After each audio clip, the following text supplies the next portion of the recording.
Dr. Urbach, thank you so much. Just reminds me, next time I send my bio to Sages, I'm going to make it very short.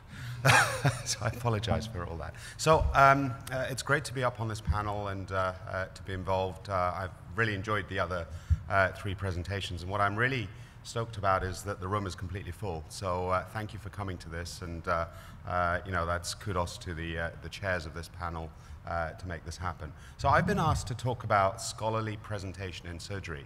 So I'm going to do this with a presentation, okay? So please critique me, because I want to get better, okay? I see Andrew Ibrahim there, so you should probably be giving this talk in terms of all the work you've been doing on visual abstracts as well.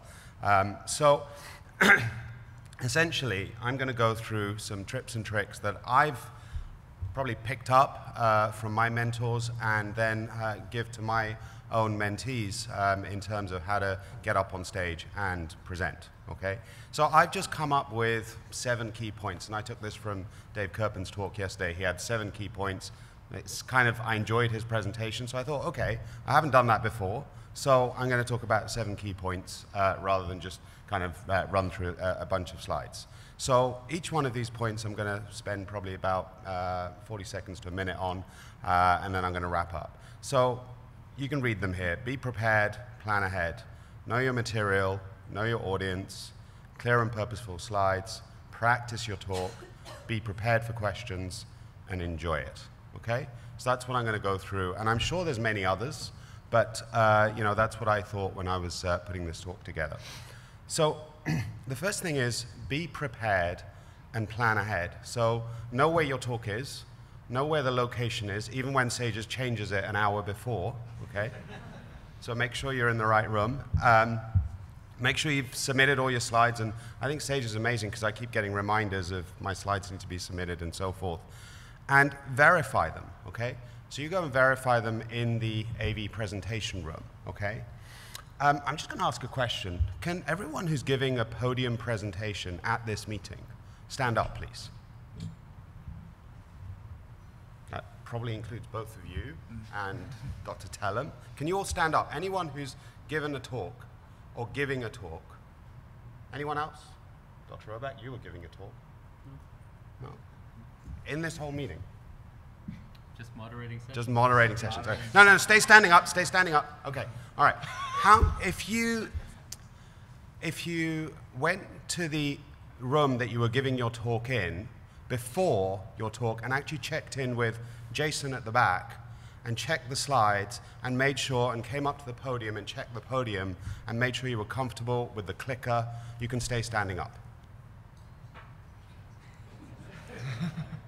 Okay, great job. And great job, okay? I do that for every talk, and it's so important. Just standing up here, and I've seen, someone said to me yesterday, oh my God, the lights were so bright, I could hardly see what was going on. Well, if you've been up on the stage before, you know that before you get on stage. It's all about being prepared, okay? Making sure that Jason has your slides, making sure that whatever works, clicking through them, and I would advise you to do that every time you're on stage, okay? You would never get on stage to do some kind of a performance without having done a dress rehearsal, okay? So it takes about 3 minutes or even less, and it's so important to do, okay? And then obviously, I'll talk a little bit more about the slides, but you want to have them in a clear and consistent format. And so this is what I just said, get a feel for the presentation room, for the stage, for the AV setup, and all those kind of things. Think about what the room's going to be like, okay? So I put these slides together. I didn't actually know that the room was going to be round tables till I came in this morning. But there's a different kind of style you might want to have if it's a lecture with row seating, sort of an auditorium, or this kind of environment. Do you want to walk around the room? Okay, so then you're going to have to get a lapel mic, okay? So then you've got to go to the guys at the back and say, I actually want to be walking around the room, I want to be interacting, and so forth, okay? So there are different kinds of styles that you might want to use. What's the size of the room, okay? Are you going to be, is there a video that you're going to be projected up on the screen? Okay, so your face is going to be about 20 foot big, all right? All those things are really, really important, okay? The next thing, know your material, obviously, okay? When you're doing scholarly presentation, you're the expert, you're standing up there, and you've got to make the content a priority, okay? If you're unsure of your material and don't bring it across, then there's no way your audience is going to get it, okay? So you've got to be really clear and crisp in terms of what you're going to get across. How are you going to describe the statistical material? And how you're going to incorporate it, okay? And you've got to be very, very clear when you're presenting a chart. You can even say, you know, on the x-axis is this, and on the y-axis is this, and so forth. And I think also create a flow. I mean, it's pretty standard. You know, you have your background, you have your methods, your results, and your discussion. But I think the thing is, I was watching a presentation yesterday, and it was, I think, an 8-minute presentation, and 4 minutes in, the presenter was still doing his background. And I was like, there's too much background here, okay? We kind of get it. So now I really want to come and see what you're talking about, okay? And so bring the audience down a clear path. This is about telling a story, okay? So this is a slide I mentioned just on the last one. This is a slide about incorporating statistical material as required. So this is some work. It's a fantastic paper done by Dr. Urbach and Dr. Baxter, okay? And it's about volume outcomes, and it blew me away when I read this over 10 years ago, right? So I think you were a med student when you did this work, yeah? Yes, right. So Dave and Nancy did this work, and I love this work. So is this slide engaging? No, not really. You can't see it, okay?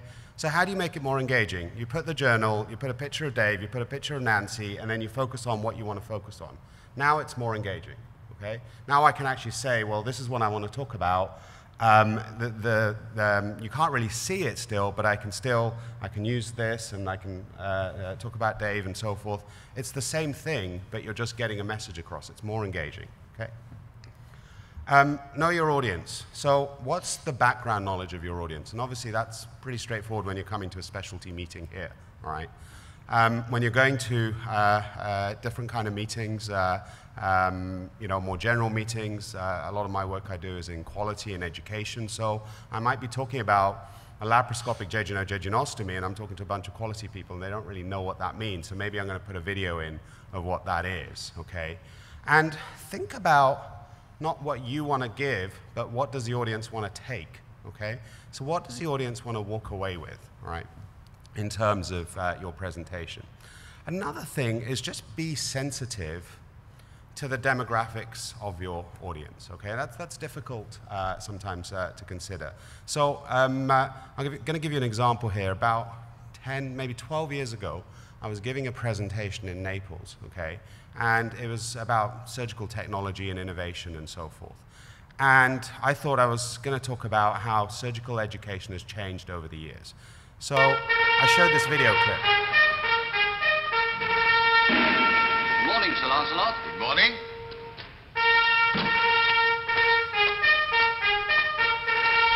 Good morning, gentlemen. Good morning, sir. Not late, I hope? Not at all, sir.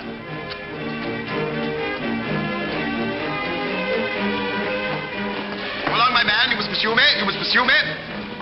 I suppose you got another half-dozen boring cholecystectomies today? Yes, sir. After last night, I feel like one myself. How about that gastrectomy I did yesterday? Not so well, sir. Oh, pity. Great pity. Morning, sister. Good morning, Sir Lancelot. Everything ready? All ready, sir. Splendid.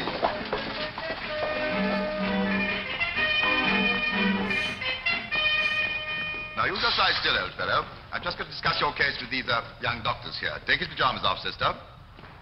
You, examine his abdomen. Take that grubby fist away. The first rule of diagnosis, gentlemen, eyes first and most, hands next and least, and tongue not at all. Look! So I showed that video, and I wanted to show how surgical education had changed, and we don't really have attendings like this anymore.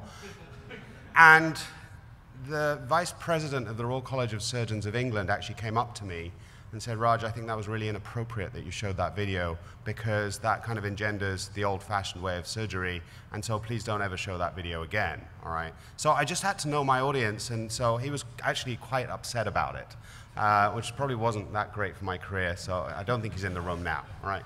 But it's just about knowing your audience, okay? Oh. So the next thing is have very clear and purposeful slides, okay? PowerPoint is about getting your audience to engage, okay? So nothing hurts your audience more than just reading out your slides, okay? Nothing hurts your audience engagement more than getting on stage only to read what you've written on PowerPoint, Okay, not very engaging, all right? So it's about engaging your audience, reminding you of your topic, and also it shouldn't be distracting. I mean, I find a lot of times when I'm watching presentations, I'm actually looking at the slide and I'm not looking at the presenter, and you want to try to kind of engage, and part of that can actually be not to have this big thing here and be walking around the room and so forth.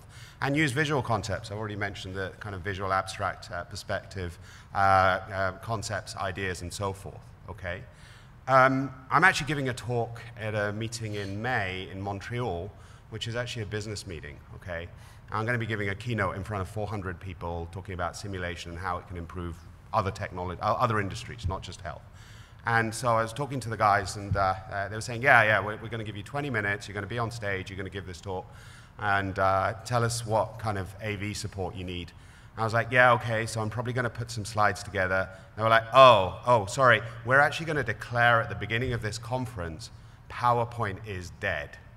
So you can't use PowerPoint, okay? So you're going to be giving a 20-minute keynote, there's no PowerPoint. They said you can have a couple of pictures up on the screen if you want, but that's it.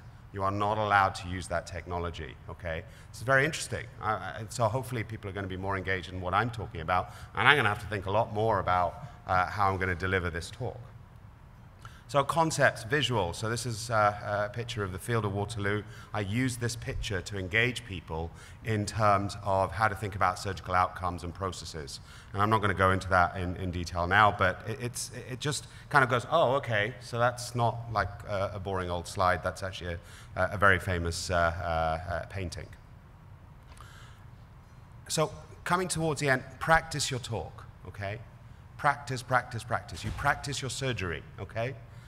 You practice taking tests, so practice your talk, okay? Make sure that if you're given 8 minutes, that the talk's 8 minutes or even 7 minutes, okay? Video yourself giving your talk. You can do that easily now, okay? And then watch it back yourself, all right? And then you'll see all these kind of non-verbal cues and things, weird things that you do, all right? Ask someone else to watch it. You know, if you have a friend, an anesthesiologist, someone in medicine, someone, and just say, hey, look, can you just watch this video or come and watch me do it, okay? And then the other thing is humor is interesting. Some people are very comfortable doing it and others are not. So don't do it if you don't feel comfortable doing it, and don't let it detract from what you're actually saying on stage. So if you think you kind of have that knack, then that's great. If not, don't worry about it. And then be prepared for questions you may ask. There's always limitations to every research study you're doing. Consider the questions, you know, with your mentor, work out what might I be asked, provide the answers, okay? The other thing that I think that's important that I haven't put there is also have a piece of paper and a pen, because sometimes someone might stand up and ask you 4 questions. And the most annoying thing is when, especially as a discussant, if they're asking you the question and you go, excuse me, what was the 3rd question again? That's really annoying. So just scribble them down as the discussant is asking those questions, and you've got them in front of you, okay? In terms of the questions, think about these. These could improve your research paper, and also if you've got a formal discussant, often that's the person that's actually going to be reviewing your manuscript for publication as well, okay? And then finally, enjoy it. You've done a ton of hard work. You're now at the stage where you're telling the world about all of this, everything that you did. It's an opportunity to engage with experts and even build future collaborations. It might be someone else who goes, oh, actually, I've been thinking about this, or I'm doing something like this, and you might come up with a new idea, okay? So that's a pretty cool thing to do as well. And then I think the final thing, and it's not one of the 7 points, but I think the final thing is you can always get better, okay? Just like in surgery, okay? Just like how we talk to our patients, just like how I talk to my kids, okay? I can always get better at that, okay? So practice every time. Go to the back of the room, talk to the AV guys, get your slides done, get it videoed, get people to look at stuff, ask for feedback. And then also, as finally, when you've started doing a lot more of this, just trying to consider developing your own style, okay? And we heard about that yesterday. Like, how do I want to get my message across? How do I want my slides to look? How do I want to kind of be engaging with my audience, okay? And you can also actually work with a coach, right? So I actually spent some time last year, and I actually went and worked with an acting coach, okay, for a day. So we actually did some work on stage, and it was like, even how do you walk on stage, okay? How do you start with that? And it can either really engage you, it's those first 7 seconds and so forth. And that was pretty cool. So those are my points. I'd love to hear your feedback on those and how I myself can get better. Thank you.